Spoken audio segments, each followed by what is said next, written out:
Hello my dear students, welcome back to my channel. আজ আমি বাংলা ব্যাকরণ থেকে একটি বিষয় নিয়ে উপস্থিত হয়েছি। আজকের বিষয়টি হচ্ছে ক্রিয়ার কাল। তো স্টুডেন্টস, তোমরা যারা নতুন ভিউয়ার বা যারা আমার এই নোটগুলো পেয়ে উপকৃত হয়ে থাকো কিন্তু এখনো আমার চ্যানেলটিকে সাবস্ক্রাইব করোনি, তারা আমার চ্যানেলটিকে সাবস্ক্রাইব করে নেবে এবং বেল আইকনটি তোমরা বাজিয়ে দেবে। তাহলে আমি পরবর্তী যে ভিডিওগুলি আপলোড করব সেই ভিডিওগুলি নোটিফিকেশন তোমরা পেয়ে যাবে। তো আজকের বিষয়টি হচ্ছে ক্রিয়ার কাল। কাল মানে সবাই তোমরা জানো যে সময়।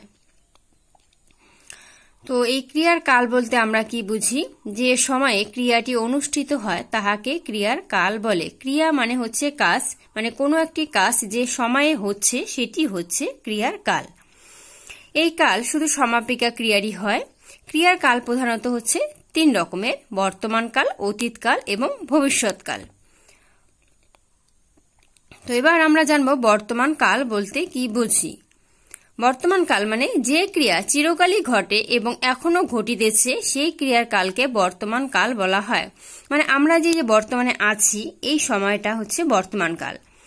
আর অতীত কাল মানে যেটা আগে হয়ে গিয়েছে সেটা হচ্ছে অতীত। আর ভবিষ্যৎ মানে আগামীতে যেটা হবে সেটা হচ্ছে ভবিষ্যৎ। ঠিক আছে, এবার বর্তমান কালকে আবার আমরা 4টি ভাগে ভাগ করতে পারি। সেটি হচ্ছে সাধারণ বর্তমান, ঘটমান বর্তমান, পুরাঘটিত বর্তমান এবং বর্তমান অনুজ্ঞা। তো এখন আমরা জানব সাধারণ বর্তমান বা নিত্য বা সামান্য বর্তমান। যে ক্রিয়ার কাজ সাধারণত বা বরাবর ঘটিয়া থাকে তাহার কালকে সাধারণ বা নিত্য বা সামান্য বর্তমান বলে। যেমন ঘুমায় অরুণ সুদূর অস্ত অচলে। অনেক উদাহরণ এখানে দেওয়া আছে, তোমরা তার মধ্যে যে কোনো একটি বা দুটি উদাহরণ দেবে। কেহ কাঁদে কেহ গাটে, করি বাঁধে ঘরে ফিরিবার বেলা। পরেরটি হচ্ছে ওরা চিরকাল টানেদার ধরে থাকে হাল। পরেরটি হচ্ছে সুখ দুঃখ দিবস রজনী মন্ত্রিত করিয়া তোলে জীবনের মহামন্ত্র ধ্বনি। পরেরটি হচ্ছে দিনে রাতে সুখে দুঃখে আলোয় আধারে তুমি সাধু মৃত্যুহীন প্রাণের ঝংকার। তারপর হচ্ছে ঈশ্বর আমাদের মনটুকুই দেখেন। তারপর হচ্ছে যামিনী জ্যোৎস্নামত্তা। এরপরটি হচ্ছে ওই মহামানব আসে দিকে দিকে রোমান্স লাগে মর্ত ধুলির ঘাসে ঘাসে। এটি গেল কি সাধারণ বর্তমান। এরপরে হচ্ছে ঘটমান বর্তমান। ঘটমান বর্তমান বলতে আমরা কি বুঝি? যে ক্রিয়াটি এখন অনুষ্ঠিত হইতেছে তাহার কালকে ঘটমান বর্তমান বলে। মানে এখন যেটি হচ্ছে সেটি হচ্ছে ঘটমান বর্তমান। যেমন পরম এক চৈতন্য স্বরূপ সৃষ্টির মধ্য দিয়া রূপে রূপে আপনাকে আস্বাদন করিতেছেন। এরপরে উদাহরণ দুলিতেছে বিদ্যুতের দুল।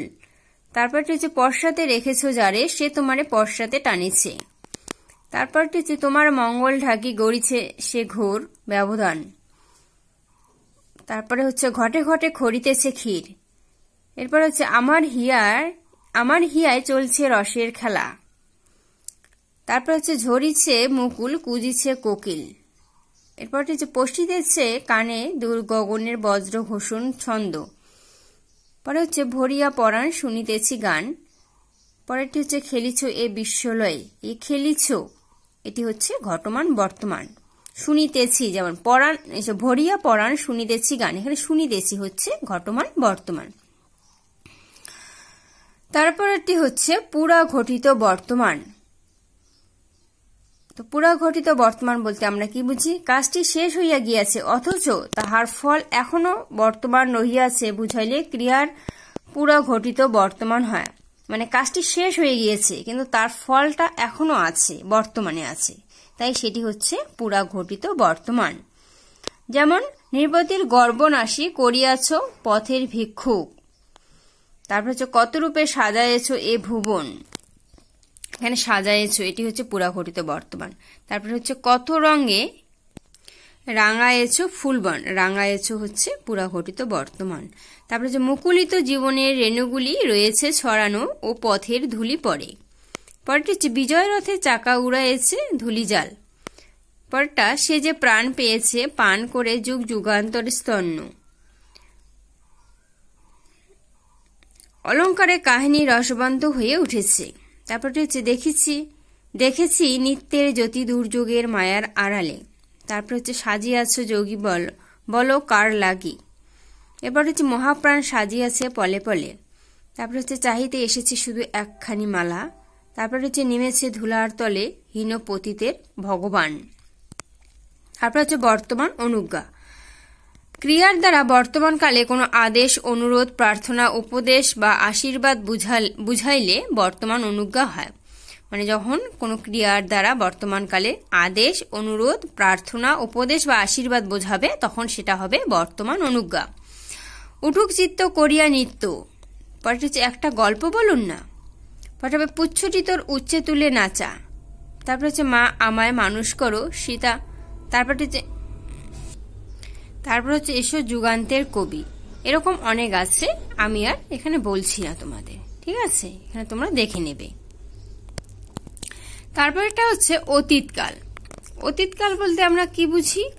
যে ক্রিয়ার কাজ পূর্বেই শেষ হইয়া গিয়াছে তাহার কালকে অতীতকাল বলে। মানে অতীত, আমি আগেই বললাম অতীত মানে যেটা আগে হয়ে গিয়েছে সেটা হচ্ছে অতীতকাল। অতীতকালের আবার 4টি উপবিভাগ আছে: সাধারণ বা নিত্য বা সামান্য অতীত, ঘটমান অতীত, পুরা ঘটিত অতীত এবং নিত্যবিত্ত অতীত। তো আমরা এখন জানবো সাধারণ বা নিত্য অতীত। কাজটি অল্পক্ষণ পূর্বে শেষ হইয়াছে বুঝাইলে ক্রিয়ার সাধারণ বা নিত্য বা সামান্য অতীতকাল হয়। মানে যে কাজটি কিছুক্ষণ আগে শেষ হয়েছে সেটি হবে সাধারণ বা নিত্য বা সামান্য অতীতকাল। যেমন করিলাম বাসা, মনে হলো আশা, এটি হচ্ছে সাধারণ বা নিত্য বা সামান্য অতীত। তারপরে হচ্ছে মহর্ষি দেখলেন নরনের জিজ্ঞাসু দৃষ্টিতে ভাগবতী দীপ্তি। তারপরে হচ্ছে চারিচক্ষুর ধারায় তিতিল বৃন্দাবনের রজ। এরকম আরো অনেক আছে উদাহরণ, তোমরা এখান থেকে দেখে নেবে, আমি আর বলছি না। তারপরটা হচ্ছে ঘটমান অতীত। ঘটমান অতীত মানে কি? অতীতে কিছু সময় ধরিয়া কাজটি চলিতেছিল বুঝাইলে ক্রিয়ার ঘটমান অতীত হয়। মানে অতীতে মানে আগে কোনো কাজ কিছুটা সময় ধরে যখন চলছে তখন সেটা হবে ক্রিয়ার ঘটমান অতীত। যেমন আঁকিতে ছিল সে যত্নে সিঁদুর সীমন্ত সীমা পরে। পরেটা হচ্ছে বিদ্রুপ করছিলে ভীষণকে, শঙ্কাকে চাচ্ছিলে হার মানাতে। পরেটা হচ্ছে শিশুরা খেলছিল মায়ের কোলে, কবির সঙ্গীতে বেজে উঠছিল সুন্দরের আরাধনা। এরপরেরটি হচ্ছে পুরা ঘটিত অতীত। কাজটি অতীতকালে শেষ হইয়াছে তাহার কোনো ফলই বর্তমান নাই বুঝাইলে ক্রিয়ার পুরা ঘটিত অতীতকাল হয়। মানে কাজটি যখন আগে শেষ হয়ে গিয়েছে কিন্তু তার কোনো ফল এই বর্তমান সময়ে নেই তখন সেটা হবে পুরা ঘটিত অতীতকাল। যেমন কি লর্ড লিটনের সময় লিখিয়াছিলাম পদ্মে। তারপর হচ্ছে তাহার মধ্যে নানা বৈপরীত্যের সমাবেশ ঘটিয়াছিল। পরটি হচ্ছে লোকটাকে কেমন ঠেসে ধরেছিলুম। এরপর হচ্ছে নোবেল পেয়েছিলেন ঋষি রবীন্দ্রনাথ, কবি রবীন্দ্রনাথ নন। তারপর হচ্ছে খ্রিস্টপূর্ব 1430 অব্দে মহাভারতের যুদ্ধ হইয়াছিল। পরটি হচ্ছে মেঘলা দিনে দেখেছিলে মাঠে। তারপর একটা হচ্ছে নিত্যবিত্ত অতীত। তো নিত্যবিত্ত অতীত কাকে বলে? অতীতে কাজটি প্রায় শেষ হইতো কিংবা হওয়ার সম্ভাবনা ছিল বুঝাইলে নিত্যবিত্ত অতীত হয়। মানে কোনো কাজ অতীতে প্রায় শেষ হয়ে যেত বা হওয়ার সম্ভাবনা বোঝালে সেটা হবে নিত্যবিত্ত অতীত। যেমন অভ্যস্ত মানে যে কাজটি প্রায় হইতো আর কি বা হতো, সেটা কি? রাজবধূ রাজবালা আসিতেন ফুল সাজায়ে ডালায়, আপনার হাতে দিতেন জ্বালায়ে কনক প্রদীপ মালা। তারপর হচ্ছে বুড়োকে ভালো করে জানতুম, লাফাইতো উড়িতো জানিত না কায়দা কানুন কাকে বলে। আমায় রাখতে যদি আপন ঘরে বিশ্ব ঘরে পেতাম না ঠাই। এটা হচ্ছে অভ্যস্ত মানে প্রতিনিয়ত যেটা হয়। আর বা হওয়ার সম্ভাবনা বোঝালে কি? সম্ভাবনার উদাহরণ হচ্ছে যেমন যদি মন দিয়ে পড়তে আরো ভালো ফল পেতে, মানে এরকম আমরা আশা করি যেটা আর কি। আশানুরূপ ফলের সম্ভাবনা না থাকলে তিনি কি সাধারণ সভার অধিবেশন এমন অসময়ে হঠাৎ ডাকতেন? তারপরে হচ্ছে আমি যদি তোমার অমঙ্গল কামনা করিতাম তবে বলিতাম, আপনিও তখন প্রতিবাদ করতে পারতেন। এটা হচ্ছে সম্ভাবনা। এরপরে হচ্ছে ভবিষ্যৎকাল। ভবিষ্যৎকাল আমরা জানি সবাই কার ভবিষ্যতে কি আছে কেউই বলতে পারি না, তাই যেটা আগামীতে হবে সেটা হবে ভবিষ্যৎকাল। ভবিষ্যৎকালকে বলে যে কাজ ভবিষ্যতে হইবে তাহার কালকে ভবিষ্যৎকাল বলে। ভবিষ্যৎ মানে হচ্ছে আগামীতে যেটা হবে সেটা হবে ভবিষ্যৎকাল। এই ভবিষ্যৎকালের আবার 4টি উপবিভাগ: সাধারণ ভবিষ্যৎ, ঘটমান ভবিষ্যৎ, পুরাঘটিত ভবিষ্যৎ এবং আরেকটি হচ্ছে ভবিষ্যৎ অনুজ্ঞা। তো এবার আমরা জানবো সাধারণ ভবিষ্যৎ বা নিত্য ভবিষ্যৎ বা সামান্য ভবিষ্যৎ। যে ক্রিয়া ভবিষ্যতে ঘটিবে তাহার কালকে সাধারণ ভবিষ্যৎ বলে। মানে ভবিষ্যতে বা আগামীতে যেটা ঘটবে সেটা হচ্ছে সাধারণ ভবিষ্যৎ। যেমন দিবে আর নিবে, মিলাবে মিলিবে, যাবে না ফিরে। তারপরটা হচ্ছে কোথায় ভাসাইয়ে দেবে সাম্রাজ্যে দেশ বেড়াজাল। এরকম আরো আছে। তারপরে আরেকটা যেমন হলো মুক্ত হইব দেবঋণে মোরা, এরকম। তারপরে হচ্ছে ঘটমান ভবিষ্যৎ। ঘটমান ভবিষ্যৎ কি? কাজটি ভবিষ্যতে হইতে থাকিবে বুঝাইলে ক্রিয়ার ঘটমান ভবিষ্যৎ হয়। যেটা ভবিষ্যতে হতে থাকবে সেটা হচ্ছে ঘটমান ভবিষ্যৎ, মানে ঘটতেই থাকবে। যেমন সেই সুর কর্ণে মোর আমরণ ধ্বনিতে থাকিবে। তারপর আপনি গাহিতে থাকিবেন, আমি বাজাইতে থাকিব, তাহারা দেখিতে থাকিবে। এটা হচ্ছে ঘটমান ভবিষ্যৎ। তারপরে হচ্ছে পুরা ঘটিত ভবিষ্যৎ। তো পুরা ঘটিত ভবিষ্যৎ বলতে আমরা কি বুঝি? অতীতে কোনো কাজ হয়তো হইয়াছিল যা বর্তমানে হয়তো হইয়াছে, এরূপ সন্দেহ বুঝাইলে ক্রিয়ার পুরা ঘটিত ভবিষ্যৎকাল হয়। তো পুরা ঘটিত ভবিষ্যৎ কি? অতীতে কোনো কাজ হয়তো হয়েছিল বা বর্তমানে হয়তো হচ্ছে, এরকম যদি কোনো সন্দেহ বুঝায় তাহলে সেটা হবে পুরা ঘটিত ভবিষ্যৎকাল। যেমন ওইখানে আরেকটি কথা বলছি, রূপে ভবিষ্যতের ক্রিয়া হইল অর্থে ইহা অতীতমুখী, আবার তাহাতে সন্দেহের ভাবটি বর্তমান। এই জন্য এই কালকে সন্দিগ্ন অতীত বলে। তাই যে পুরা ঘটিত ভবিষ্যৎকালকে আবার সন্দিগ্ন অতীতকালও বলে। এতক্ষণ তারা স্টেশনে পৌঁছে থাকবেন, তারপর হয়তো আমি কথাটা তোমাদের বলে থাকবো, গেলাসটা মিরাই বোধহয় ভেঙে থাকবে। এটা হচ্ছে পুরা ঘটিত ভবিষ্যৎকাল। এরপরে হচ্ছে ভবিষ্যৎ অনুজ্ঞা।